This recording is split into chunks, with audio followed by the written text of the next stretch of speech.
बातमी नाशिकमधून। नाशिकमध्ये महानगरपालिकेचा बुलडोझर चाललाय। आरोपीच्या अनधिकृत बांधकामावर ही कारवाई करण्यात आली आहे।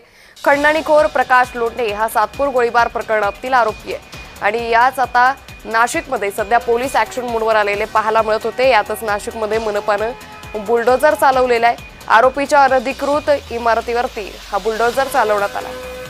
या संदर्भात अधिक माहिती घेऊयात आमचे प्रतिनिधी किरण गोटूर यांच्याकडून। किरण, आपण पाहतोय की नाशिकमध्ये सध्या महानगरपालिकेकडून सातत्याने मोठ्या कारवाया करण्यात येत आहे। यातच आरोपीच्या अनधिकृत बांधकामावर कारवाई करण्यात आली आहे। काय अधिक तपशील?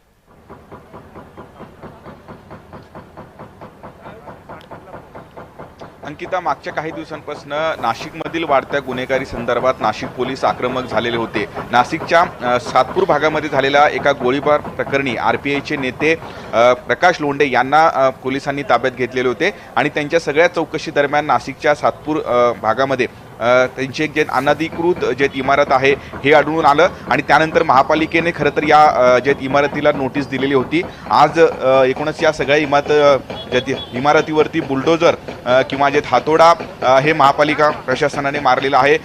जवळपास 2 ही मजली ही जी इमारत आहे, नंदिनी नदीला लागून ही इमारत होती, पण हे संपूर्णपणे जे इमारत हे अनधिकृत आहे आणि त्यानंतर एक नोटीस जी आहे ते महापालिकेकडनं या इमारतीच्या लोकांना हे देण्यात आलेली होती आणि त्यानंतर आज ही संपूर्णपणे कारवाई करण्यात येत आहे। मागच्या काही दिवसांपासून जी नाशिकमध्ये गुन्हेगारी वाढत होती त्या संदर्भात पोलीस आक्रमक झालेले होते। अनेक राजकीय नेत्यांच्या पक्षाला सुद्धा नाशिक पोलिसांनी जे नेते आहेत राजकीय पक्षाचे त्यांना जे आहे ते ताब्यात घेतलेलं होतं, चौकशी केलेली होती आणि नाशिकच्या सातपूर भागामध्ये झालेल्या एका गोळीबार या घटनेमध्ये आरपीआयचे नेते प्रकाश लोंढे यांना ताब्यात घेतलेलं होतं आणि त्यानंतर आता त्यांच्याच कारवाई करत असताना एकूणच त्यांच्या मालमत्तेवरती टाच आणण्याचा हा जो आहे तो प्रशासनाचा एक प्रयत्न आहे। एकंदरीतच यापुढे आता पोलिसांकडून महानगरपालिकेकडून कशा पद्धतीने कारवाई केली जाते हे पाहणं महत्त्वाचं ठरेल।